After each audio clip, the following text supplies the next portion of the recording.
Guys, akhirnya merchandise podcast Behind the Story resmi launching. Tim You Channel udah nyiapin berbulan-bulan, cari bahan yang bagus, desain yang modern. So, kalau kalian mau punya merch podcast Behind the Story, go get yours as soon as possible. Nomor WhatsApp-nya ada di bawah ini. Karena zaman sekarang anak-anak ini adalah anak-anak buat saya saya sebut sebagai question generation atau asking generation. Apa aja ditanyain kan? Emang kenapa nggak boleh? Kalau ini gimana? Kalau itu tidak boleh, kenapa gitu kan? Nah, kita sebagai parents, sebagai orang tua, mesti bisa jawab itu.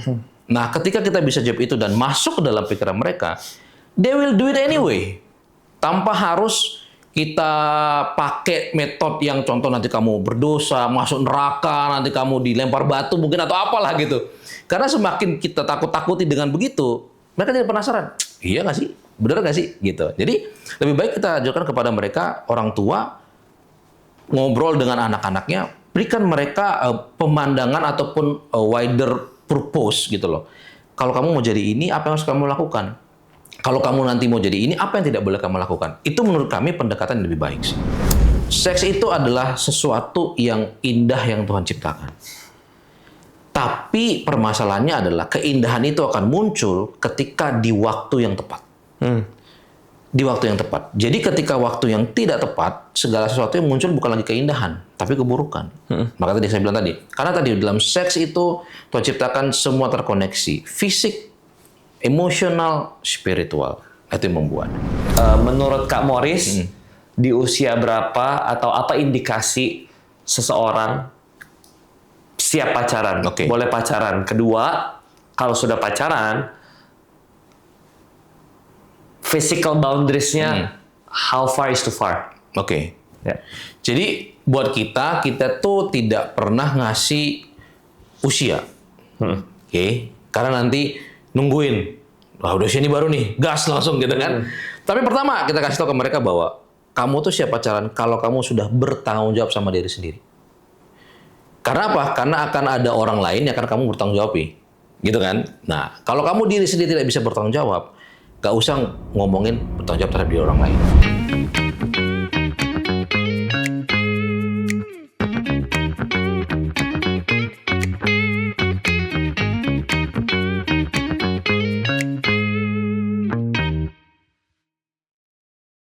Hai teman-teman Behind the Story, welcome back sama gue Brian. Hari ini kita kedatangan seseorang yang punya hati buat generasi. Topik hari ini penting banget buat generasi. So if you're teenagers, atau if you're parents, atau you are an educators, please watch this episode. Karena faktanya, otak manusia dari bayi sampai tua itu keep growing. Tapi ada satu lonjakan yang gede banget di masa pubertas, usia remaja. And otak mereka baru well developed di pertengahan 20s. Nah, di masa-masa itu, values, belief itu tuh dimatangkan, masa-masa krusial. Dan hari ini kita kedatangan seseorang yang expert untuk dan punya experience dan punya organisasi yang bergerak di bidang itu.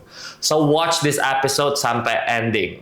Please welcome Kak Morris. Thank you so much for your time. Thank you Ryan. Oke, selamat datang. Thank you. Pertama-tama, sebelum kita lanjut ngomongin isu-isu remaja, boleh perkenalkan diri dulu. Kakak ini siapa, kesibukannya apa, dan lain-lain. Silakan. Nama saya Morris. Saat ini saya merupakan seorang master trainer dari sebuah organisasi yang bernama Gerasi Inspirasi. Itu kita organisasi yang bergerak dalam bidang pemberian seminar, workshop kepada generasi muda. Jadi bentuknya pembekalan lah karakter building dan karakter development. Gitu. Udah jalan berapa tahun nih namanya Gerasi Inspirasi. Betul. Udah jalan berapa tahun? Kita udah jalan sebenarnya Gerasi Inspirasi ini kalau ini dari tahun 1996 sebenarnya kita sudah ada. Jadi sudah lebih dari 10 tahun lebih ya kita berkecimpung di bidang ini. Jadi tapi terus kita branding terus sampai akhirnya kita menemukan format yang tepat bagaimana kita bisa deal dengan generasi yang sekarang. Di generasi sekarang apa masalah yang paling umum yang Kak Morris paling sering temuin di anak-anak remaja? Kalau di generasi sekarang ya, apalagi kita tahu ya zaman sekarang, medsos dan sebagainya ya, itu biasanya nomor satu persoalan tentang kecanduan media sosial. Nah itu yang pertama. Itu saya rasa kan dibilang Gen Z ini adalah generasi sosial media ya. Segala sesuatu berhubungan sosial media. Nah, itu yang pertama. Tapi dari akar sosial media ini mengakibatkan permasalahan yang lebih banyak lagi, gitu. Bullying ada di situ, kemudian tidak puas dengan diri sendiri ada di situ, kemudian membandingkan dengan orang lain ada di situ, kemudian kan sering dikatakan bahwa generasi ini adalah generasi instan kan. Nah, jadi tidak adanya delay gratification itu di semua ada di situ. Jadi sebenarnya akarnya sih dari media sosial, penggunaan media sosial tidak tepat. Oke. Seberapa jauh pengaruh sosial media terhadap cara pandang anak-anak remaja tentang hidup, hubungan, tentang seks, Ya. tentang semua. Pengaruhnya seberapa jauh? Sangat berpengaruh banget bahkan. Karena kan sekarang sumber informasi anak zaman sekarang apa? Sosial media. Kita sebutlah TikTok gitu ya. Nah, jadi mereka berpikir semua yang ada di dalam situ itulah kebenarannya. Bahkan ada sebuah fenomena yang namanya adalah the death of expertise. Nah, the death of expertise itu adalah anak zaman sekarang, generasi zaman sekarang lebih mendengar apa yang dikatakan kita nggak tahu siapa dia, yang penting dia ada di TikTok, punya banyak follower, ngomong sebuah topik dibandingkan dengan orang yang expert di topik tersebut, gitu. Dan expert tersebut, oke lah katakan mungkin dia nggak punya banyak follower, mungkin nggak muncul di TikTok, gitu kan. Tapi mereka tidak lebih percaya sama expert dibandingkan orang yang kita nggak tahu siapa, tapi followernya banyak, terus ngomong aja tuh, tanpa kita tahu ini base datanya apa, gitu kan. Pokoknya mungkin base experience doang atau cuma baca-baca ChatGPT doang mungkin. Tapi as long dia pembawaannya bagus, followernya banyak, ya udah itu yang dipercaya. Nah itu membawa banyak hal jadinya. Jadi apapun yang tren jadi kebenaran. Betul, betul. Termasuk kayak mungkin kayak zaman sekarang small thing kayak beauty standard pun juga ngikutin apa yang tren gitu ya. Betul. Padahal faktanya tiap zaman berubah ya. Betul. Kayak zaman dulu cowok-cowok, ini buat cowok-cowok yang perutnya buncit ya. Kalian tuh bukannya, kalau zaman sekarang nggak memenuhi beauty standard, kalian tuh cuma lahir di zaman yang kurang tepat. Karena zaman dulu yang buncit tuh laku ya. Di masa-masa kerajaan yang berotot malah nggak laku. Betul. I see. Oke, kasus yang pernah Kak Morris temuin tentang pengaruh sosmed ke anak remaja, itu apa? Kasus realnya yang mereka get lost di social media ada nggak? Yang paling sering adalah dengan adanya internet ya. Sekarang kan generasi ini adalah mereka akan lebih cranky atau tantrum nggak punya kuota internet dibandingkan nggak makan. Gitu kan. Jadi, nah dengan cepatnya sekarang internet, kemudian dan murahnya dan mudahnya, kemudian tidak ada pembatasan apapun. Sekarang kan bahkan anak SD, bahkan mungkin TK kali sudah pegang handphone dan tidak ada yang batasi kan. Nah itu membuat akhirnya pertama-tama paling gampang adalah pornografi. Itu yang paling cepat diakses oleh anak-anak zaman sekarang gitu loh. Dan ngomongin pornografi itu tidak hanya di situs-situs yang mungkin terlarang gitu ya. Tapi di YouTube pun sudah banyak ngomongin itu, terbuka sekali. Nah, jadi itu membuat apa? Ketika mereka belum cukup umurnya, belum matang secara psikologi, secara kejiwaan, dan secara otak, melihat hal yang seperti itu dan menganggap itu kayaknya sesuatu yang baru kan, sesuatu yang baru, oh semua orang juga ngelakuin. Kita pernah ketemu sebuah case di mana di sebuah sekolah, itu anak kelas 6 SD-nya itu having sex dengan anak kelas 1 SMP di toilet sekolah. Yang mungkin zaman dulu kita nggak kepikiran tuh, kok bisa anak SD melakukan itu, gitu kan? Terus kemudian gimana kepikirannya melakukan di sekolah, kemudian kok bisa kepikiran melakukan itu gitu kan? Tapi dengan adanya media sosial zaman sekarang, mereka mau coba kan? Oh ternyata saya melihat yang begitu kan tuh, saya mau coba. Nah itu menurut kita akhirnya yang paling buat saya cukup mengerikan ya, ketika ngomongin bahwa ada generasi muda yang SD loh sudah melakukan hubungan seks di luar pernikahan dan mereka lakukan itu dengan konsen dan ya nggak kebayang di zaman kita dulu mungkin tidak ada tapi zaman sekarang mungkin kayaknya sesuatu yang biasa gitu loh bentuknya seperti itu yang pernah kita temuin. Jadi do you think itu terjadi karena sosmed? Salah satunya itu pengaruh besar ada di situ. Tentang ini free sex nih ya, tentang seks bebas yang kerap kali terjadi di mana-mana dan dianggap wajar, semakin wajar, semakin terwesternisasi gitu ya. Ini hal yang wajar. Pacaran masa nggak ciuman dan seterusnya. Menurut Kak Morris, fenomena ini sudah terjadi dari dulu Atau baru-baru ini makin marak? Yang mana nih? Kalau dari dulu sudah terjadi dan sekarang ternyata cuma orang lebih speak up aja di sosial media, jadi lebih ketahuan, dulu nggak ketahuan. Atau emang sekarang tambah marak? Oke. Sebenarnya kalau kita ngomong gitu dari dulu juga sudah ada. Oke. Iya kan, dari sudah ada. Cuma benar, mungkin dulu dengan tidak adanya media sosial itu kan tidak terekspos. Satu. Kedua, dulu itu adalah sebuah aib. Tapi sekarang kan tidak. Artinya orang melakukan itu di balik kegelapan dulu kan. Orang melakukan itu sembunyi-sembunyi, tempat yang remang-remang mungkin. Tapi dengan zaman sekarang ada terjadi pergeseran value, pergeseran nilai. Jadi sehingga apa yang dulu dianggap tabu, sekarang mah dianggapnya fine aja. Gitu loh. Nah, sehingga apa? Sehingga akhirnya mungkin yang tadinya penasaran, yang tadinya nggak mau ngerjain karena mungkin takut ditekan lingkungan, kemudian dan sebagainya.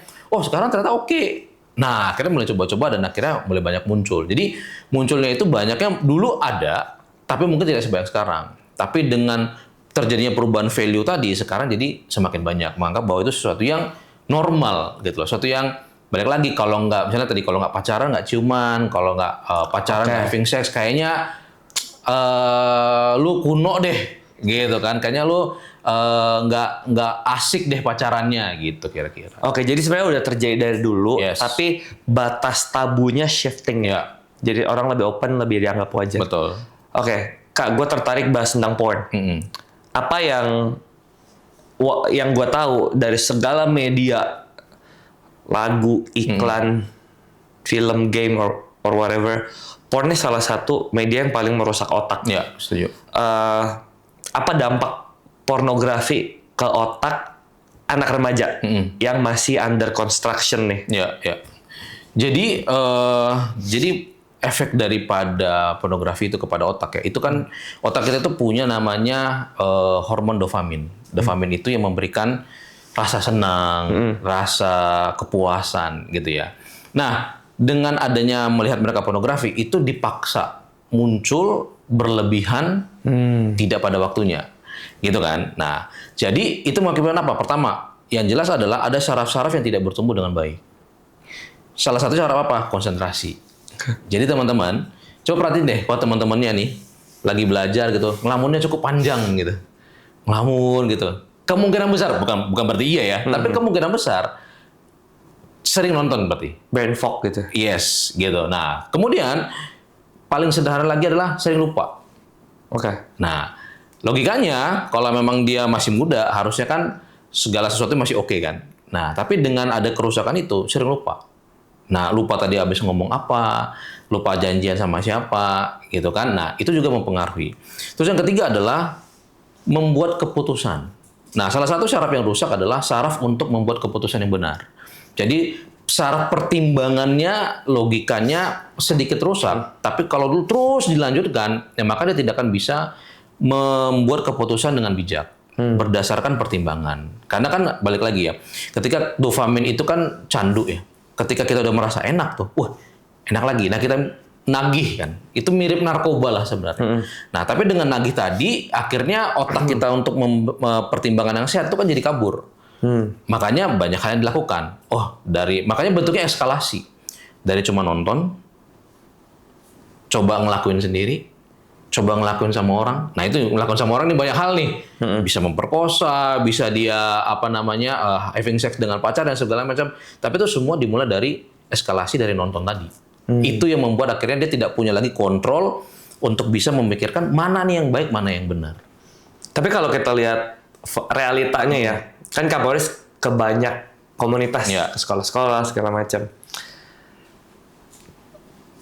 Porn itu di mana-mana. Betul. Right? Akan sangat jarang kita ketemu anak sekolah, apalagi yang SMA, yang tidak sama sekali mengkonsumsi porn.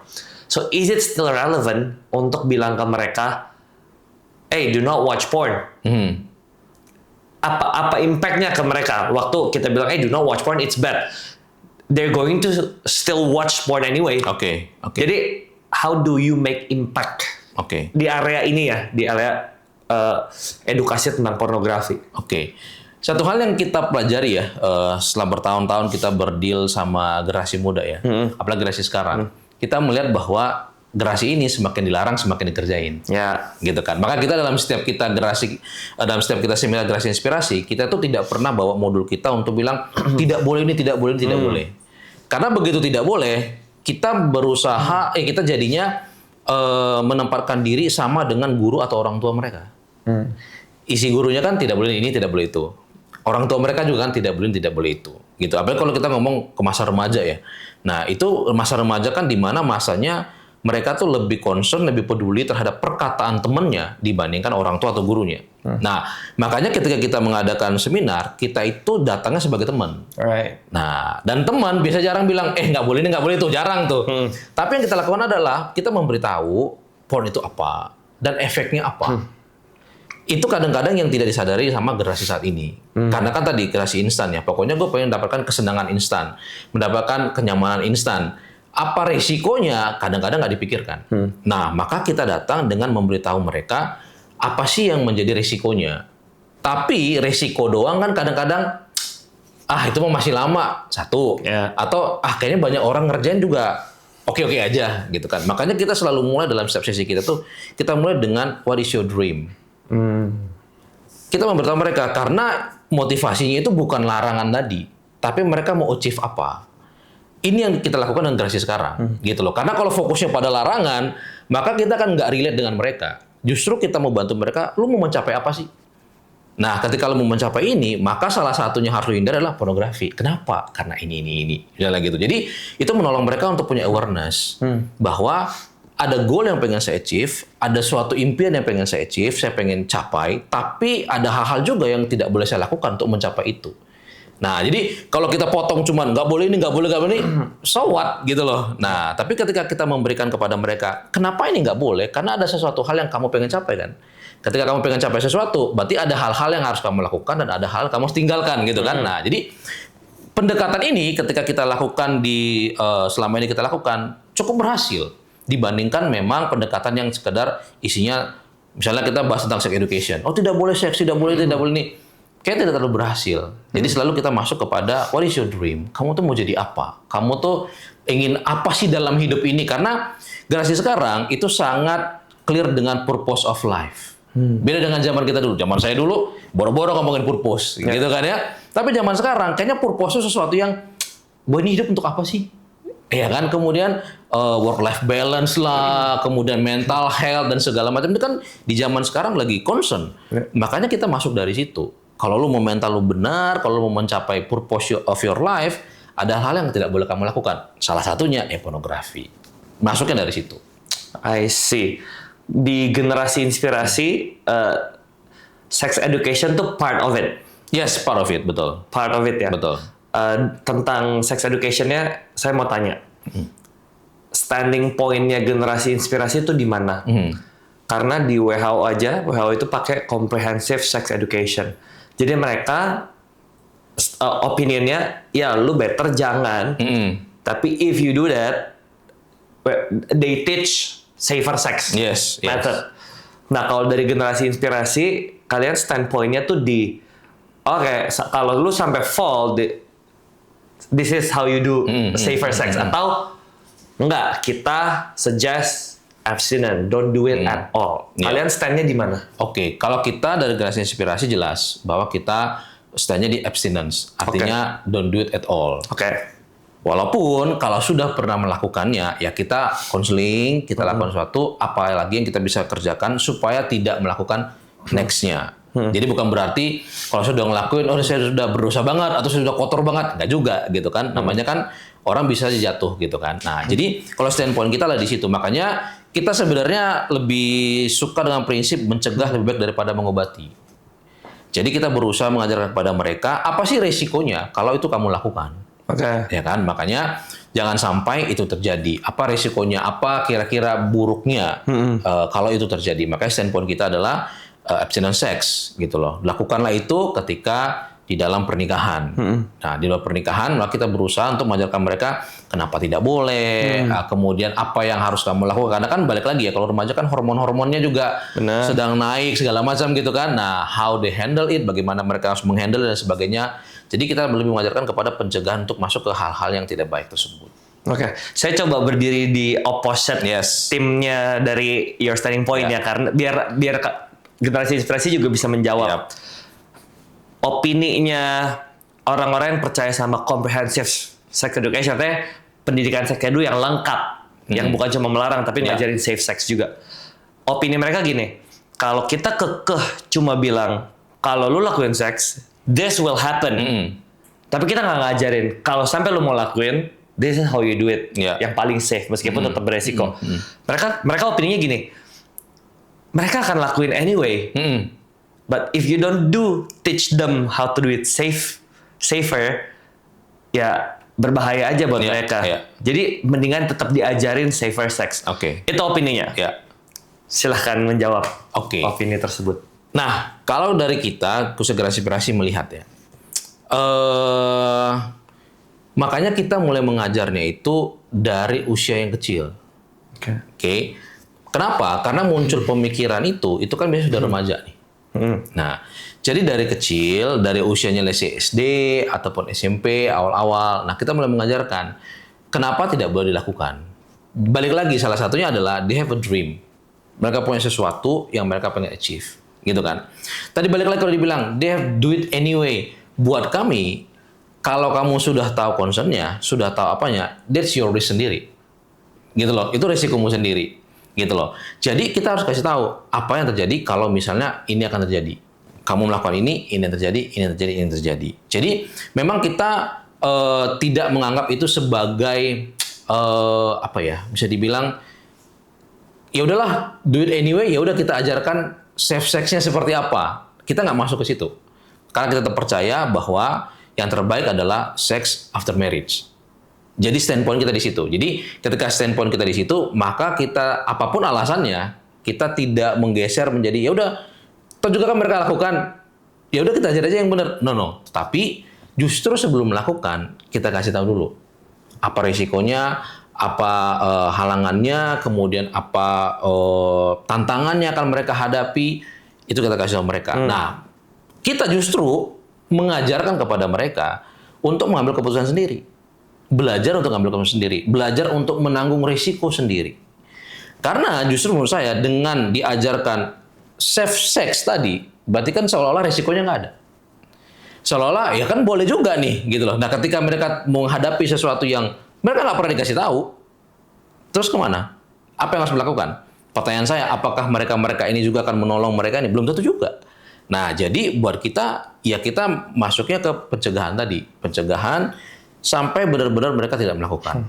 Kalaupun they do it anyway, kita menganggap kalau sudah tahu, sudah mengerti, you do it anyway, ya tanggung sendiri kan. Sudah dewasa, itu hidup-hidupmu, kita sudah kasih tahu, ya kamu bertanggung jawab atas hidupmu sendiri, gitu. Nah kalau memang ada risiko di balik itu, ya tanggung sendiri karena kan sudah dikasih tahu. Nah jadi kita tidak mencoba untuk cari way out sih. Way out, ya udahlah karena mereka nggak bisa dikasih tahu. So, do it anyway, ya udah kita do it safer sex, enggak juga sih. Poinnya di situ. Mungkin juga yang parents dan educator lain perlu tahu, that word aja safer sex, berarti nggak safe ya? Betul, Karena betul. safer sex. Ya. Dan perusahaan kondom, semua perusahaan kondom Yes. juga dibungkusnya nggak jamin Tidak 100%. menjamin, betul. Gitu. Mereka juga bilang ya ada potensi hamil, Yes. penularan penyakit seksual, tetap ada Ya. potensi itu. Jadi it's still not safe. Gitu. Betul, betul, Gitu ya. betul. I see. Jadi instead of mengajarkan safe sex, ngajarinnya apa? Tadi, balik lagi, kita ngajarnya tadi, seks itu adalah part of life. Jadi kita tidak mau fokusnya itu ke seksnya. Balik lagi. Jadi, balik lagi, kalau seks itu menjadi seolah-olah, seks itu sesuatu yang, kalau kita terlalu put too much effort terhadap seks, atau seks sebelum menikah gitu ya, maka seolah-olah hidup remaja itu hubungan seks terus. Gitu kan? Tapi kita mau put itu adalah lebih banyak kepada apa yang bisa kamu capai. What is your dream? Apakah kamu sudah memaksimalkan potensi kamu? Nanti, seks itu adalah part of bagaimana kamu mencapai impian kamu tadi. Jadi fokusnya bukan di seksnya. Karena kita melihat bahwa ada banyak anak-anak yang akhirnya memutuskan, dalam seminar-seminar kita ya, memutuskan untuk tidak melakukan hubungan seks. Karena they know they have big dream. Ya. Karena mereka tahu, mereka punya sesuatu yang besar yang mereka mau kerjakan dalam hidup mereka. Dan kalau saya melakukan hubungan seks di luar nikah, terus tiba-tiba hamil mungkin, terus tiba-tiba saya jadi ayah dalam usia muda, apa yang mau saya capai itu nggak terjadi lagi. Nah, itu justru malah menurut kami drive yang lebih kuat dibandingkan untuk ngomong bahwa ya jangan doing seks ya, nanti kamu hamil di luar nikah. Ya udah gitu loh, tapi mereka tidak punya drive dari dalam. Makanya yang kita ajarkan adalah drive dari dalamnya. Makanya kita tidak terlalu banyak di dalam situ. Karena kita tahu ketika mereka punya tujuan, sesuatu yang mereka mau capai, sesuatu yang mereka inginkan, mereka akan lakukan apapun untuk mencapainya, termasuk tidak melakukan hubungan seks di luar nikah. Nah, jadi kita ngasih itunya tuh. Nah, supaya mereka tuh punya pemahaman yang lebih baik, lebih gede, lebih besar dibandingkan kita hanya fokus kepada jangan seks di luar nikah, jangan seks di luar nikah ya. Seolah-olah hidup remaja itu berhubungan dengan seks terus, padahal kan nggak juga gitu kan. Banyak hal mereka harus eksplor potensi mereka. Kita ajarkan mereka bagaimana cari beasiswa di luar negeri. Nah, hal itu yang justru sekarang lebih booming gitu. Hal itu yang mereka butuhkan sekarang dibandingkan menjejeli mereka dengan no sex before marriage, no sex. Kan seolah-olah saya balik lagi, seolah-olah hidupnya tentang seks terus, kan tidak juga gitu. I really like the method. Jadi bukan ngajarin don'ts-nya, tapi ngasih lihat the bigger picture-nya ya. Banyak hal yang lebih exciting daripada following your lust, your desire. Betul. Dan itu sebenarnya juga praktek yang bisa digunakan bagi mungkin teman-teman yang menonton untuk orang tua khususnya. Jadi orang tua itu kan selalu fokusnya kepada larangan, ya kan. Tapi pertama tidak mau ngasih tahu reason-nya apa. Satu, kedua tidak kasih juga gambaran besarnya, gitu loh. Nah, jadi jangan dimulainya dari tidaknya, tapi dimulainya dengan paling simpel. Tanya kepada anak-anak kita, kamu jadi apa sih? Besar mau jadi apa? Aku mau jadi ini, Pak, mau jadi ini. Nah, baru langkah-langkah menjadi itu apa? Harus ini, harus ini. Langkah yang tidak boleh apa? Gitu kan? Nah, nanti kan nanya, apa hubungannya berhubungan seks sebelum menikah dengan impian saya? Nah, baru kita jelaskan. Dari situ itu masuk ke pikiran mereka, baru mereka mengerjakan. Karena zaman sekarang anak-anak ini adalah anak-anak buat saya saya sebut sebagai question generation atau asking generation. Apa aja ditanyain kan? Emang kenapa nggak boleh? Kalau ini gimana? Kalau itu tidak boleh, kenapa gitu kan? Nah, kita sebagai parent, sebagai orang tua, mesti bisa jawab itu. Nah, ketika kita bisa jawab itu dan masuk ke dalam pikiran mereka, they will do it anyway. Tanpa harus kita pakai metode yang contoh nanti kamu berdosa, masuk neraka, nanti kamu dilempar batu mungkin atau apalah gitu. Karena semakin kita takut-takuti dengan begitu, mereka jadi penasaran. Iya nggak sih? Benar nggak sih? Gitu. Jadi lebih baik kita ajarkan kepada mereka, orang tua, ngobrol dengan anak-anaknya, berikan mereka pemandangan ataupun wider purpose gitu loh. Kalau kamu mau jadi ini, apa yang harus kamu lakukan? Kalau kamu nanti mau jadi ini, apa yang tidak boleh kamu lakukan? Itu menurut kami pendekatan yang lebih baik sih. Oke. Gue juga banyak ketemu pelayanan di anak muda, Kak. Banyak banget ketemu anak-anak remaja yang terlibat engage dengan hubungan seks di luar nikah. For whatever reason. Ada yang saling suka, ada yang dimanipulasi, karena otaknya juga belum punya standing point yang benar. Waktu mereka sudah engage, itu kan tercipta apa ya bilangnya unnecessary bond. Jadi ada ikatan yang bikin mereka tuh susah lepas tuh, karena udah berhubungan di usia yang belum tepat. Pertanyaan gue, Kak, pertama, kenapa berhubungan seks di usia yang belum tepat itu menciptakan ikatan antara dua anak ini sama jadi bucin, jadi nggak bisa lepas? Dan pertanyaan kedua, kalau itu terjadi, for whatever reason, memanipulasi kayak mau saling cinta kayak, kalau itu terjadi, bagaimana mereka bisa escape dari lingkaran setan dan lies yang ada di kepala mereka? Oke. Minum dulu boleh? Boleh, silakan. Siap. Silakan. Oke, jadi yang pertama, kenapa bisa terjadi gitu kan? Kalau misalnya kalian sudah melakukan hubungan seks itu, kenapa jadi engage? Karena gini, ini kadang-kadang kita nggak ajarkan ke anak-anak kita, khususnya parents ya. Kita selalu ngajarin bahwa hubungan seks itu tidak sekedar hubungan badan. Seks itu more than intimacy yang cuman physically. Tapi seks itu adalah emotionally, bahkan spiritually. Ini kadang-kadang yang kita jarang kasih tahu ke mereka. Bahwa once kamu melakukan hubungan seks dengan seseorang, maka kamu tidak hanya terikat secara emosional, secara fisik, tapi kamu akan terikat secara emosional dan secara spiritual. Itu yang membuat ada namanya adiksi. Gitu loh. Seolah-olah kalau nggak doing sex tuh gimana gitu sama orang yang sama. Atau ketika putus cari lagi nih yang lain gitu kan. Kenapa tadi keterikatan tuh muncul? Bahkan dalam sebuah penelitian dikatakan bahwa ketika seseorang melakukan hubungan seks dengan orang lain, itu sebagian atau beberapa DNA-nya nempel di orang tersebut, di kedua orang tersebut. Yang ketika nanti mereka berhubungan seks beda lagi, yaitu kan kebawa lagi. Jadi DNA yang sebelumnya itu kebawa. Gitu loh. Nah, balik lagi kita tahu ya, DNA itu kan bawa banyak hal. Sifat ada di situ, kelakuan ada di situ. Artinya ketika kita ketemu nanti dengan pasangan yang kita rasa tepat, oke nih. Tapi kita ternyata udah banyak banget berhubungan seks dan DNA mana udah nempel-nempel tuh. Dan ketika nanti kita punya anak, bisa jadi beberapa DNA pria-pria atau wanita-wanita sebelumnya ada di anak kita yang we don't expect sebenarnya, nggak pengen. Nah, jadi itu yang kita ngajarkan ke mereka bahwa hubungan seks itu nggak sekedar cuman fisik doang. Karena apa? Kalau fisik gampang lepas harusnya, ya kan? Ya. Walaupun let's say lah kata tadi westernisasi ya, di barat sendiri mereka juga mengakui kok. Ketika mereka melakukan itu for the first time, itu juga ada sebuah koneksi yang akhirnya, nah, kenapa akhirnya bisa banyak rame-rame? Karena mereka ignore koneksinya. Mereka mengakui koneksinya ada, tapi di-ignore aja, gitu kan? Nah, jadi udah kebal aja gitu loh. Nah, jadi itu yang mengatakan kenapa akhirnya ketika melakukan hubungan seks itu jadinya kayak engage banget, gitu kan? Itu satu. Kedua, kadang-kadang juga rasa bersalah. Rasa bersalahnya apa? Ketika sudah melakukan hubungan seks di luar nikah, berpikir bahwa siapa lagi dong yang mau sama saya? Gitu kan? Makanya tadi balik lagi yang tadi manipulasi atau apapun, sehingga akhirnya kita tahu ternyata hubungan ini harusnya nggak works, tapi tetap aja dipaksakan, ya kan? Karena tadi siapa lagi yang mau terima saya? Ini khususnya untuk yang cewek-cewek biasanya, ya kan? Nah, maka saya bilang selalu kalau berhubungan seks di luar nikah, selalu yang dirugikan adalah ceweknya.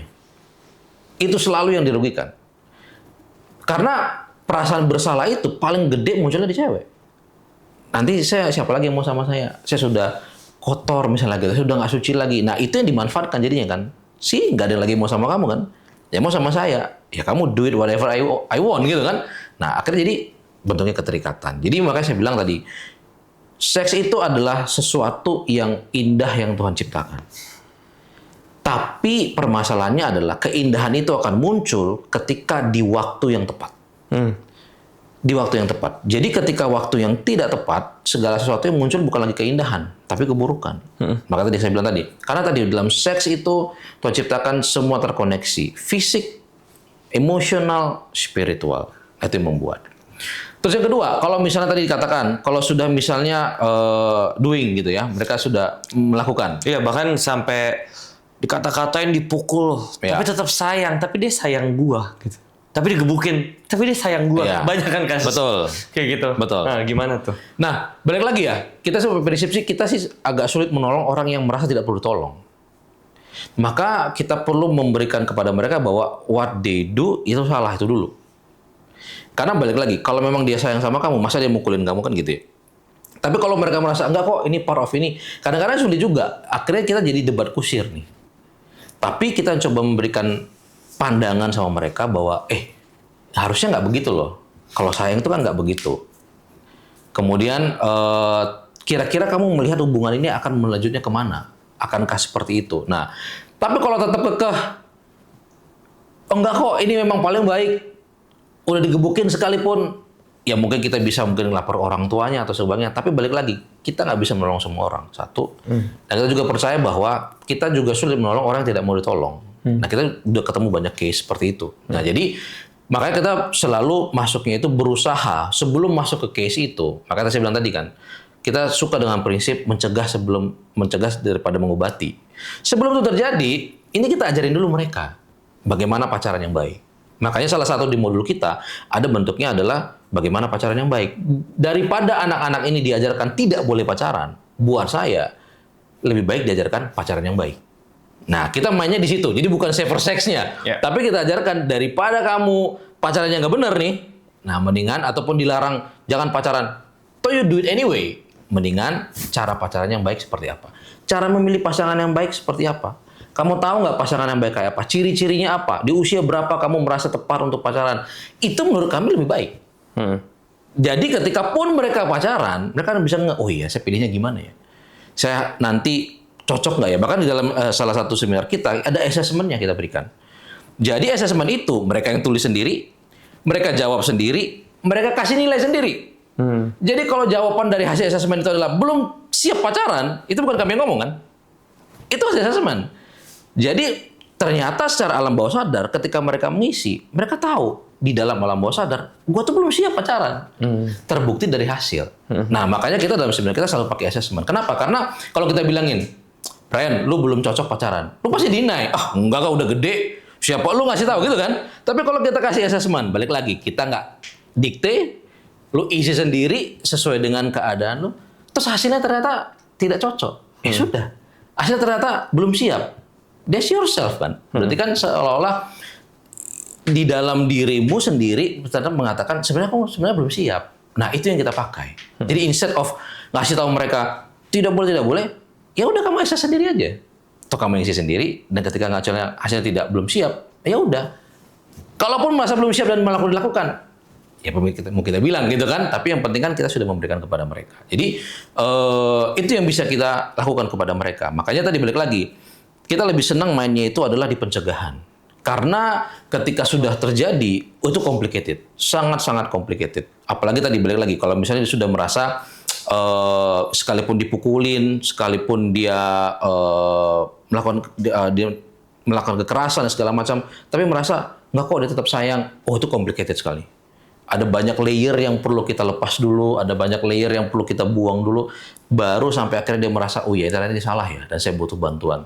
Makanya instead of kita masuk ke situ, kita masuknya mencegah dulu, memberitahu ke mereka yang masih tanda kutip sehat ini loh, untuk tidak seperti itu.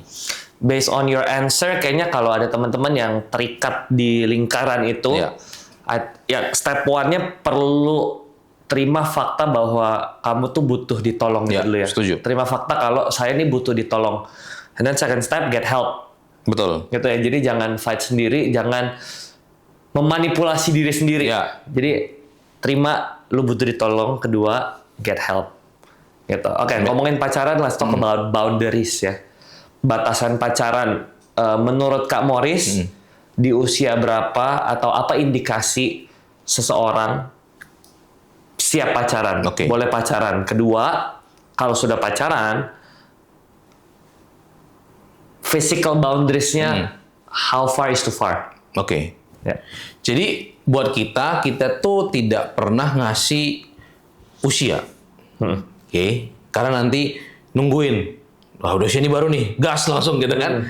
Tapi pertama kita kasih tahu ke mereka bahwa kamu tuh siap pacaran kalau kamu sudah bertanggung jawab sama diri sendiri. Karena apa? Karena akan ada orang lain yang akan kamu bertanggung jawab, gitu kan? Nah, kalau kamu diri sendiri tidak bisa bertanggung jawab, gak usah ngomongin bertanggung jawab terhadap diri orang lain. Makanya kita selalu bilang, kalau kita dalam seminar ya, kita selalu tanya, siapa di sini yang pakaiannya masih dicuciin orang tuanya? Siapa di sini yang bangun pagi itu kasurnya, selimutnya, bajunya masih disediain orang tuanya? Kalau itu masih terjadi, nggak usah ngomongin ngurusin hidup anak orang. Iya kan? Kenapa hidup kamu sendiri aja nggak kamu urus? Hidup kamu sendiri aja masih tergantung sama orang lain. Tuh. Jadi nggak usah ngomong gunung akan kudaki gitu kan, lautan akan kuseberangi. Lipat selimut dulu aja kan? ya. Lu lipat selimut dulu deh, gitu kan? Lu beresin tempat tidur dulu, gitu kan? Nah, kalau itu sudah benar-benar bisa dilakukan, baru indikasi pertama. Yang kedua adalah sudah bisa mendapatkan penghasilan sendiri. Karena balik lagi, pacaran itu costly. Saya ulangi, pacaran itu costly. Artinya ada cost-nya kan. Nah sekarang, ketika kita pacaran gitu, terus kita nraktir pacar kita, kita selalu ajarkan, malu nggak sih kalau uang itu uang orang tua? Sok-sokan kita beli, wah aku beliin traktir kamu apa ya? Gitu kan. Terus yang ceweknya mungkin, oh so sweet. Tapi saya bilang, yang cewek-cewek coba tanya deh, itu duit siapa? Kalau itu duit hasil usahanya sendiri, you should be proud. Tapi kalau itu hasil uang orang tuanya, ya antar dulu gitu. Jadi kalau kamu pertama tidak bisa mengurus diri sendiri, kedua kamu belum bisa mendapatkan penghasilan sendiri, saran kita jangan dulu. Suka-sukaan boleh. Mungkin lagi ditarget, wah ini kayaknya cocok, gak ada masalah. Kita tahu umur segitu remaja ya memang zamannya suka-sukaan. Kita nggak bisa ngelarang, gitu kan? Maka kita selalu bilang, kita nggak bisa ngelarang kita suka sama siapa. Karena suka itu datangnya out of nowhere aja. Tiba-tiba lihat, wih, gue suka nih, gitu. Tapi ngomongin cinta dan pacaran, it's decision yang harus kita ambil. Jadi suka boleh, tapi apakah semua yang kita suka harus kita pacari? Kan enggak juga. Apakah begitu suka langsung kita harus pacaran satu juga? Kan tidak juga. Ya kan? Jadi kita paling tidak ada 2 minimal kriteria yang kita terapkan. Pertama, kamu sudah bisa bertanggung jawab sama diri sendiri. Kedua, kamu sudah bisa menghasilkan uang sendiri. Itu salah satunya menandakan bahwa kamu tuh dewasa. Itu basic tuh ya. Basic banget. Itu basic. Baru nanti ada lagi yang lain. Tapi 2 ini dulu nih, diberesin dulu. Kalau 2 ini aja belum beres, balik lagi kan. Kalau kamu di rumah aja masih disuruh-suruh orang tua, masih diteriak-teriakin orang tua buat mandi, buat ngerjain PR, buat kuliah, ya stop ngurusin hidup orang lain gitu kan ya. Urusin dulu hidup sendiri gitu kan. Nah, itu lebih baik. Tapi kalau memang kamu sudah merasa siap, sudah urus diri sendiri, supaya penghasilan sendiri, baru kita akan next step-nya. Gimana cara pilih pasangan yang tepat. Gitu kan. Karena saya percaya, cari pasangan yang tepat dimulai dari menjadi diri yang tepat dulu. Right. Gitu kan. Jangan ngurusin orang lain dulu. Kitanya dulu nih, siap nggak? Gitu loh. Ketika kita siap, saya percaya Tuhan juga sediakan. Tapi masalahnya kadang-kadang kita selalu ajarkan gini, kadang-kadang berkat itu, kalau kita nggak siap, bisa menghancurkan kita loh. Jadi yang berpikir bahwa setiap berkat Tuhan itu sesuatu yang baik kalau kita terima. Berkat yang baik yang dari Tuhan, kalau kita nggak siap, itu kan menghancurkan hidup kita. Bagi saya, pasangan hidup itu berkat yang baik dari Tuhan. Tapi kalau kita nggak siap menerima pasangan hidup yang baik tadi, kitanya nggak siap, itu akan menghancurkan banyak hal. Nah, jadi 2 basic tadi yang selalu kita ajarkan. Itu dulu. Kalau kamu rasa, Kak, saya fail, 1, kedua fail, ya sudahlah, gitu kan. Berarti kamu tahu, kamu belum siap. Gitu. Nah, itu tadi kedua, batasan fisik. Kalau kita dari kita generasi inspirasi, batasan fisik kita jelas. Batasan fisik kita paling maksimal mentok di bergandengan tangan. Jadi kita tidak mau masuk ke area-area yang tidak seharusnya masuk. Gitu loh. Cium kening, cium pipi, gitu kan. Mungkin awal-awal occasion. Ya namanya ulang tahun, gitu kan. Nah, atau yang namanya anniversary. Biasa dimulai dari pipi, habis pipi kening, habis itu bibir. Sudah. Kalau sudah ke bibir, itu udah jalan masuk dah. Udah akan, kesana. Karena apa? Karena bibir kita adalah salah satu yang syarafnya paling sensitif. Dan ketika itu terjadi, itu ada sensasinya yang berbeda. Dan itu nagih biasanya. Nah, makanya saya bilang tadi, mencegah lebih baik daripada mengobati kan. Sebelum masuk kepada pintu tadi, mendingan tidak usah dicoba. Gitu. Jadi makanya di batas kita adalah kita generasi inspirasi di gandengan tangan. Itu pun nggak setiap hari gandengan tangan gitu kan ya. Occasionally lah. Kalau misalnya lagi jalan di mall apa, oke lah gitu kan. Kalau misalnya ada sesuatu yang urgent atau sesuatu yang gimana, oke lah gitu kan. Nggak juga 24 jam gandengan tangan juga kan gitu. Tapi bagi kita physically di gandengan tangan. Itu physical boundaries. Kalau time boundaries, emotional boundaries gimana? Nah, buat kita adalah sebelum pacaran ataupun sebelum di pacaran sekalipun ya, sebelum menikah, kita itu tidak terlalu bertanggung jawab terhadap pasangan kita. Buat saya. Jadi artinya adalah kita itu belum sepenuhnya milik pasangan kita sebelum menikah. Oke. Kedua, kita tidak bertanggung jawab fully terhadap pasangan kita sebelum menikah. Jadi, masa lalunya, masalah mental health-nya, masalah keuangannya, masalah orang tuanya, itu bukan tanggung jawab kita sepenuhnya. Itu yang penting. Karena ada namanya adalah savior syndrome. Savior syndrome itu adalah di mana seseorang merasa, aku pacaran dengan dia untuk menyelamatkan dia. Gitu kan, wah orang tuanya berantakan, dia sering, aku pengen menyelamatkan dia dari keluarganya. Oh dia punya banyak utang nih, pinjol gitu misalnya gitu kan, oh aku ingin menyelamatkan dia dari utang-utangnya. That's not your job gitu loh. Kalau dia punya orang tua, itu tanggung jawab orang tuanya. Kalau dia punya keluarga, tanggung jawab keluarganya gitu loh. Jadi ketika kita masuk pada pacaran, kita tuh tidak bertanggung jawab sepenuhnya terhadap pasangan kita. Maka saya sering jumpai ada yang sampai membiayai pasangannya. Dibiayai kuliahnya sampai lulus. Begitu udah dapat kerja pacaran sama orang lain. Gitu kan ya? Papa angkat. Nah, gitu kan? Jadi saya bilang, kita sayang sama seseorang, it is good. Gitu loh. Kita mau berkorban sama seseorang, it is good. Tapi balik lagi, sebelum menikah, uangnya ya uangnya. Masalahnya ya masalahnya. Boleh nggak kita menolong? Boleh dong, sebagai pacar yang baik kan. Tapi apakah masalah itu harus menjadi masalah kita? Tidak. Makanya diperhatikan. Oke. Karena begitu menikah, baru itu terjadi. Masalah suami, ya masalah istri. Urusan keluarga suami, ya urusan keluarga istri. Gitu kan. Tapi sudah menikah. Tapi kalau belum menikah, itu masalah sendiri-sendiri. Kita orang luar mencoba menolong. Kalau bisa ditolong, oke. Kalau tidak, ya tidak. Jadi, balik lagi, kita tidak berusaha menjadi penyelamat orang lain. Ya. Gitu kan. Nah, makanya saya bilang tadi, boundariesnya apa itu? Kalau kita sudah merasa bahwa, kayak gue menyelamatkan dia deh.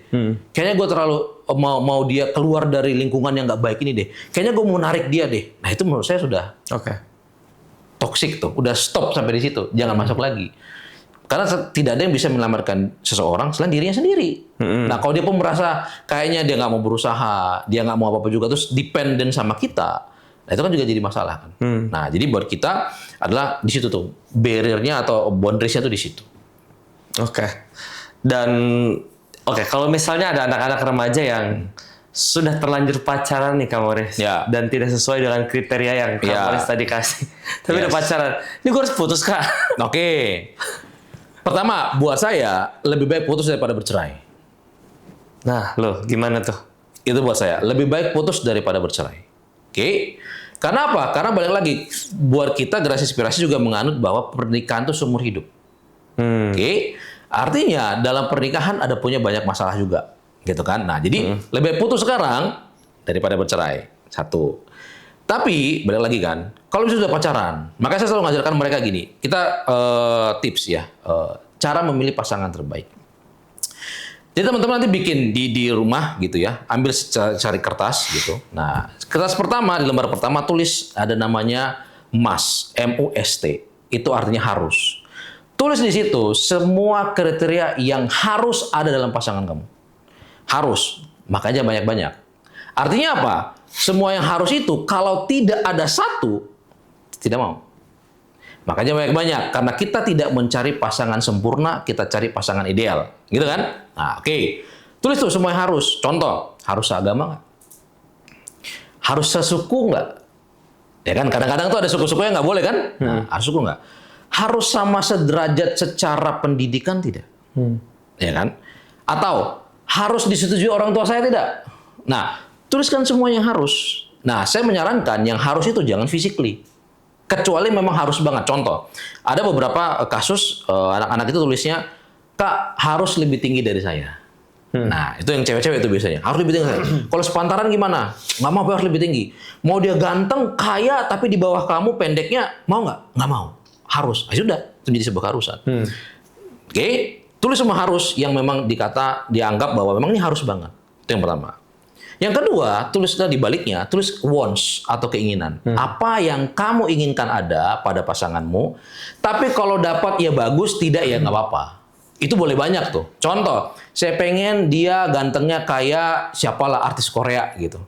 Tapi ternyata yang datang kayak siapa gitu misalnya gitu, jauh berbeda lah gitu kan. Nah, ya udahlah nggak apa-apa. Itu kan. Atau misalnya saya pengennya dapat yang bule Kak gitu. Ternyata yang dapatnya Batak. Ayo sudahlah gitu kan. Nah, jadi wants itu sesuatu yang kamu inginkan. Kamu pengen ada dalam pasanganmu, tapi kalau nggak ada nggak apa-apa. Nah, dari situ baru kamu belajar untuk lihat sesuaikan. Karena begini lagi Brian. Kalau kita mau pilih handphone aja, kita kan nggak milih asal ya. Lu punya kriteria sendiri, teman-teman punya kriteria sendiri memilih handphone. Kalau untuk handphone saja, sesuatu yang kita bisa jual kapan saja, bisa outdated kapan aja, bisa rusak kapan aja, kita punya kriteria. Masa untuk seseorang yang mau kita habiskan hidup bersamanya, kita nggak punya kriteria? Lucu sekali menurut saya. Hanya based on cinta pandangan pertama, hanya based on gua nyaman. Menurut saya sangat lucu gitu loh. Nah, untuk sesuatu yang tidak urgent dan tidak penting saja, kita punya kriteria. Mau pilih rumah punya kriteria, mau masuk sekolah ada kriteria. Ini kita mau memilih pasangan yang akan menjadi bersama dengan kita seumur hidup kita. Kok bisa nggak punya kriteria? Makanya saya sarankan tadi, buat kriterianya. Dari kriteria itu, habis itu kriteria itu menjadi mirror ataupun kaca buat kita. Katakan, datanglah pria yang seperti yang saya mau ini. Masnya tercapai semua. Terus dia lihat saya. Mau nggak dia sama saya? Gitu kan? Jangan cuma kita pengennya yang oke, tapi kitanya nggak juga improve. Artinya, contoh, saya mau yang minimal S2. Saya lulusan SMA nih. Kira-kira mau nggak lulusan S2 sama SMA? Belum tentu. Soal saya harus apa? Paling tidak, saya harus bisa S2. Gitu kan ya. Jadi kita juga berusaha untuk memantaskan diri sesuai dengan kriteria kita tadi.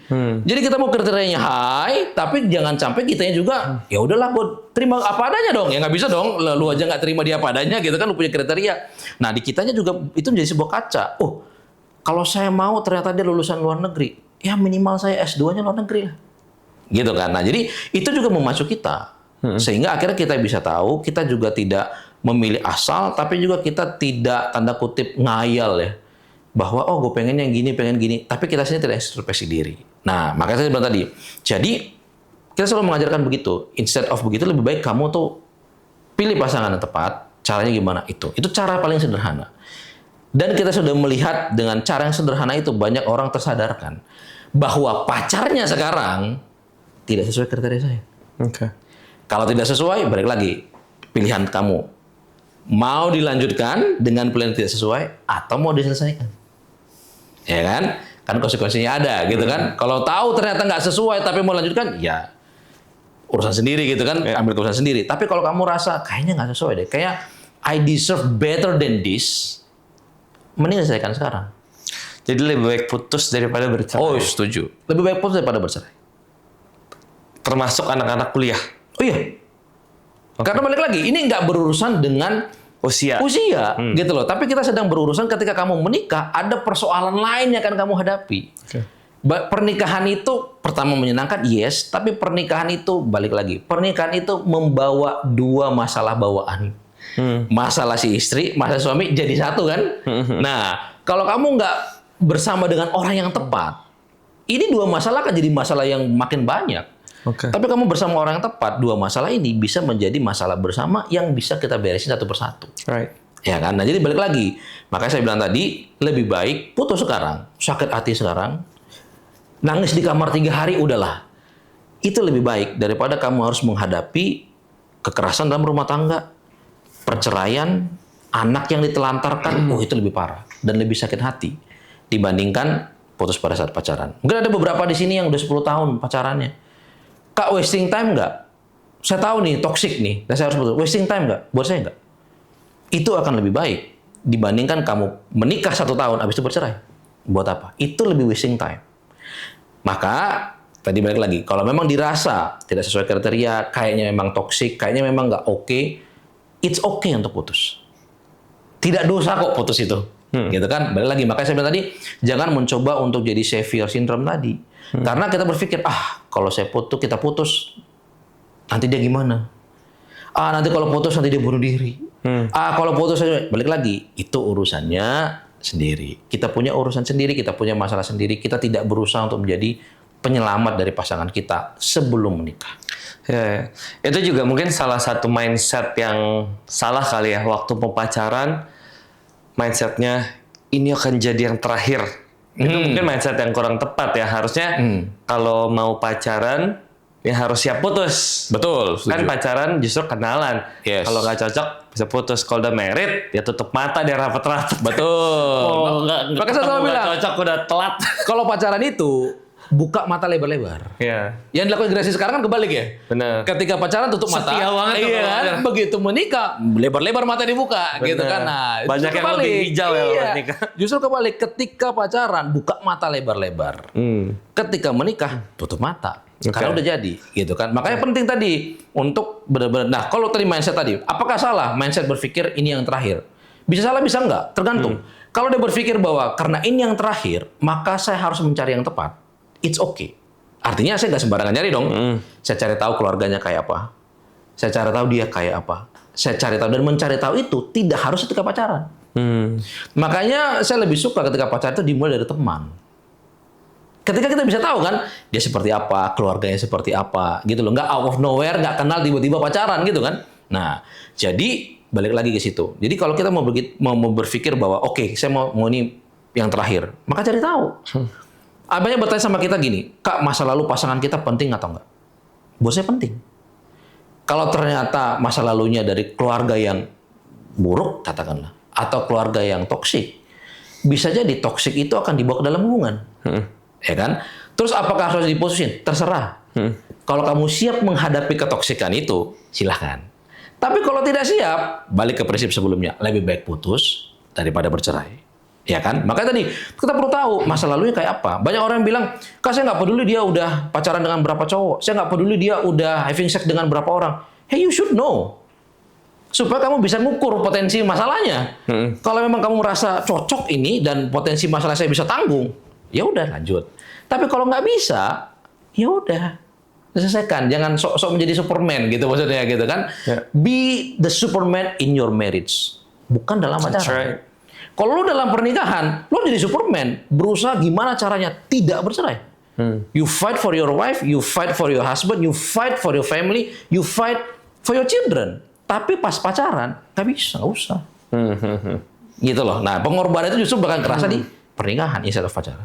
Oke, banyak anak remaja dan banyak orang tua, of course, pengen anaknya hidupnya sukses dan lain-lain. Yes. Cuman yang kita obrolin ini banyak banget hal-hal yang bisa membatalkan hidup yang ideal Ya. di masa depan. Setuju. Nah, topik terakhir yang sebenarnya kalau bahas kayak gini banyak, tapi ini topik yang gue pilih, Kak. Konsekuensi seks pranikah itu kan ada banyak tuh. Yes. Kalau bisa kena penyakit menular seksual, Ya. ada banyak tuh HIV, gonorrhea dan seterusnya. Bisa emotional damage, Yes. jadi merasa nggak layak gitu. Ya. Bisa hamil. Betul. Nah kalau hamil juga mau jadi orang tua belum umurnya belum Siap, siap betul. dan anaknya diadopsi orang atau aborsi. Ya. Saya pengen bahas aborsi. Nah di Indonesia tadi saya sempat cari aborsi dilegalkan dalam 2 kasus. Ya. Ini correct me if I'm wrong ya guys, tolong bantu dicek. Kalau seorang perempuan diperkosa, satu lagi kalau harus pilih nyawa ibu atau nyawa anak, sisanya ilegal. Ya. Standing point-nya generasi inspirasi tentang aborsi ini tuh apa? Especially kalau bisa pilih nyawa atau ibu anak, ya of course lah ya. Itu dilegalkan masuk Ya, akal. ya. Korban pemerkosaan. Apakah kamu harus dan teman-teman melihat aborsi oke buat orang-orang yang diperkosa? Oke. Nah, kalau standing kita adalah, kalau saya pribadi melihatnya begini. Itu balik lagi kepada, karena kan namanya korban ya. Kan dia nggak pengen itu anak. Tidak pengen juga diperkosa, tidak pengen juga hamil dong. Ya kan? Nah, tidak dalam suatu hubungan yang konsen. Benar kan? Kalau saya pribadi, lebih menyerahkan ke ibunya tersebut. Tapi, kalau saya pribadi, akan mencoba untuk menolong supaya anak itu bisa lahir. Oke? Karena saya percaya setiap anak ketika dia ada dalam kandungan ibunya, berhak untuk hidup. Oke. Tapi balik lagi, kadang-kadang kan kita gini ya, kita menghujat mereka yang mau mengaborsi anaknya tadi korban pemerkosaan. Kita hujat tuh. Tapi kita don't help anyway. Gitu loh. Jadi, lebih baik kalau memang kalian ingin dia tidak mengaborsi anaknya, do the help. Ya kan? Contoh misalnya, ketika dia butuh apa? Oh, ternyata dia butuh support secara emosional. Ayo, yuk, berikan support emosional. Supaya anak ini bisa lahir. Karena let's say misalnya, berarti bapaknya tidak ada kan? Tidak ada bapak dari anak ini. Atau ketika dia butuh financial support, ayo mari kita support. Atau ketika dia butuh komunitas yang di mana dia bisa bertumbuh, ya ayo kita bawa ke komunitas kita. Supaya apa? Karena kan keputusan dia untuk aborsi itu kan karena dia feel hopeless dan helpless. Benar nggak sih? Saya nggak ketemu ada seorang yang sangat bahagia dengan mau punya anak terus tiba-tiba mau ngaborsi, itu nggak mungkin. Tapi karena justru dia merasa saya korban, terus kemudian nggak ada bapaknya, I'm feel helpless and hopeless. Maka mau bunuh diri, mau mengaborsi. Tapi kalau ada yang mau menolong, ada ternyata yang mensupport, ada ternyata yang membantu, itu akan mengurangi sedikit ataupun mengurangi keputusannya untuk mengaborsi. Ya sudahlah, nggak apa-apa, anak ini akan lahir. Walaupun mungkin dari kasus perkosaan, tapi it's okay, aku mau merawat dia. Oh, ada yang bantu ini, ada yang mensupport ini, ada yang mensupport ini. Jadi, standing kita lebih kepada kalau memang kita mau anak itu lahir, ya disupport. Gitu loh. Nah, kadang-kadang area gini nggak bisa area yang yes or no gitu loh. Karena kan balik lagi kan, Pertama, kita nggak ngalamin itu loh. Ya. Belum tentu kalau kita ada posisi itu, kita bisa kuat dan bilang, enggak, saya mau melahirkan anak ini. Belum tentu juga. Jadi balik lagi saya bilang, justru saya mengencourage-nya, kalau kita bertemu dengan kasus seperti itu, terus dia cerita sama kita, dia mau mengaborsi anaknya. Kalau stand kita bahwa tidak boleh, anak ini harus lahir, punya hak. So, let's help. Kita bisa bantu apa? Saya nggak punya ini, anak nggak punya ini. Oke, kita carikan foster care kah, kita carikan dia sesuatu, komunitas, ternyata dia butuh untuk biaya untuk nanti melahirkan, kita bantu dan sebagainya. Itu menurut saya lebih baik, lebih wise dibandingkan datang bilang, ya nggak boleh dong, harus dilahirin, nggak boleh, dosa dan segala macam. Terus dia tanya, duitnya dari mana? Ya cari sendiri dong, itu kan keterlaluan ya, gitu kan. Nah, tapi kalaupun sudah ditolong, sudah kita provide semua, sudah kita bilang, kita bisa nolong ini kok, kita bisa ini kok. Terus dia memutuskan untuk, enggak, gue pengen tetap. Ya balik lagi, itu keputusan personal kan. Ya. What can we do? Nah, jadi kalau saya sih lebih masuknya kepada, kalau ada yang seperti itu, yuk ditolong yuk. Balik lagi, mereka nggak akan kepikiran itu kok, kalau nggak helpless dan hopeless. Tapi kalau mereka ada support, ada yang ditolong, ada kemungkinan besar anak itu bisa lahir lebih baik. Oke. Terakhir, kita masuk ke generasi inspirasi. Yes. Jadi ini apa? Generasi inspirasi ini apa? Oke. Silakan Kak. Jadi generasi inspirasi ini adalah kita di bawah sebuah naungan yang bernama Fokus Pada Keluarga. Nah, jadi Fokus Pada Keluarga itulah sebuah lembaga yang berfokus pada pemberian seminar, kemudian pengembangan terhadap pernikahan dan juga parenting. Nah, di bawahnya itu kita punya divisi untuk anak mudanya, namanya Generasi Inspirasi. Nah, Generasi Inspirasi ini bergeraknya di bidang edukasi dan juga pemberian seminar atau workshop kepada anak-anak remaja. Jadi kita sekarang SMP dan SMA. Bahkan kita sedang masuk kepada yang lebih rendah lagi, yang lebih muda lagi, itu SD. Karena saya bilang tadi kan, karena kita sudah keliling Indonesia, kita di tahun kemarin aja, tahun 2025, itu kita mengadakan seminar sepanjang 1 tahun 2025 itu hampir 10.000 anak. Itu dari 8 provinsi di Indonesia.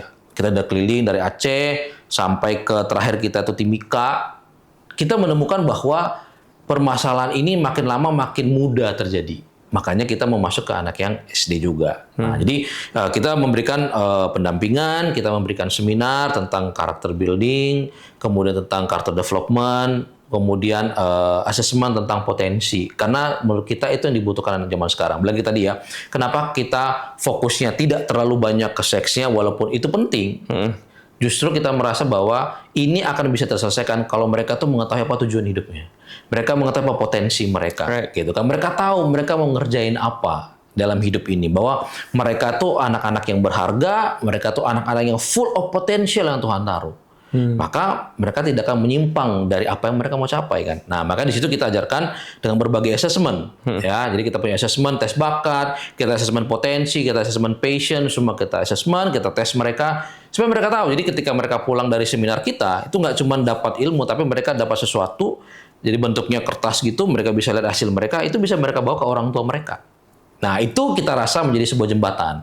Kadang-kadang orang tua juga nggak tahu kan, bakat anak saya apa. Kadang-kadang orang tua juga nggak tahu, anak saya mau jadi apa. Nah, dengan begitu, kita bisa memberikan kepada mereka, akhirnya bisa menolong mereka juga untuk bisa ngobrol sama orang tuanya. Nah, jadi itu yang kita kerjakan, Generasi Inspirasi. Jadi kita sudah, ada beberapa satelit yang ada di Indonesia, kita ada di Padang, kita ada di Timika, kita ada di Sorong, kita juga ada di Toraja, ada di Aceh, bahkan kita sedang training untuk yang ada di Ambon, sama juga ada di Manado. Nah, jadi kita pengen bahwa setiap target kita adalah setiap provinsi di Indonesia ada Generasi Inspirasi. Supaya apa? Supaya kita ingin generasi muda ini, khususnya Indonesia ya, menjadi generasi yang lebih baik. Karena kita mau mengejar tadi, 2045 katanya kan. Emas. Ya, generasi emas. Jangan sampai 2045 jadi generasi cemas gitu kan ya. Nah, jadi kita berusaha untuk supaya kita mau mengejar itu, supaya apa? Ketika kita mencapai tahun itu, di mana kata kita kelebihan generasi muda, nah generasi muda yang memimpin itu generasi yang baik. Generasi muda yang memimpin itu adalah generasi yang benar-benar punya impian yang baik, punya impian yang jelas, punya potensi yang mereka manfaatkan, punya karakter yang baik, supaya apa? Supaya bisa membangun Indonesia jadi lebih baik. Ya kan? Jadi nggak jadi generasi yang tadi narkoba lah, generasi yang buruk dan sebagainya. Jadi instead of kita berusaha untuk melarang orang, ya Bang tadi itu pendekatan kita, metode kita. Jadi pendekatan kita adalah memberikan mereka apa yang menjadi impian mereka, apa yang menjadi talenta mereka, sehingga mereka tahu bahwa mereka adalah berharga, mereka full of potential. Nah itu yang kita kerjakan. Jadi kita datang ke berbagai sekolah untuk mengadakan seminar. Kita masuknya di sekolah swasta, sekolah Kristen, sekolah Islam, sekolah negeri, semuanya karena base-nya Generasi Inspirasi ini adalah tidak bawa agama tertentu. Ya, tidak bawa agama tertentu, kita masuk kemana aja. Tujuannya sederhana, kita mau menyebarkan kebaikan, kita mau mengajarkan generasi ini menjadi generasi yang hebat, generasi yang tangguh, dan generasi yang siap membangun bangsa ini. Oke, kalau institusi atau komunitas lagi nonton mau undang Generasi Inspirasi, bisa hubunginnya kemana? Nanti mungkin bisa kontak ke Instagram kita, gitu. Karena DM aja di Instagram kita, generasiinspirasi.id. Teman-teman bisa DM kita di situ, bisa nanti berkomunikasi sama kita, misalnya ingin Generasi Inspirasi datang ke sekolahnya atau ingin datang nanti ke komunitasnya, it's fine, nggak apa-apa. Nanti kita akan coba komunikasi sehingga kita bisa datang ke tempat teman-teman. Jadi mungkin nanti kita disertakan ada nomor telepon kali ya, mungkin bisa disertakan. Tapi teman-teman bisa follow Instagram kita dan bisa DM di situ. Bisa teman-teman juga lihat sekolah-sekolah mana saja sudah kita datangi, kegiatan kita ngapain sih di sekolah gitu kan. Percayalah teman-teman, ini bukan seminar yang membosankan. Teman-teman boleh cek di Instagram bagaimana serunya setiap kali kita datang di seminar Generasi Inspirasi. Jadi di generasiinspirasi.id. Alright, kita sudah 1 jam. Iya, Thank you so much for your time. Sama-sama. Thank you, Kak Morris. Brian. Thank you. Oke, teman-teman, I think membangun generasi is not an option karena kita nggak hidup selamanya ya, Kak. Ya, setuju. Zaman kita bakal lewat, jadi Ya. we need to invest di generasi berikutnya. So, bisa collab sama Generasi Inspirasi. Thank you udah nonton sampai ending episode ini. I'll see you guys the next episode. Bye everyone.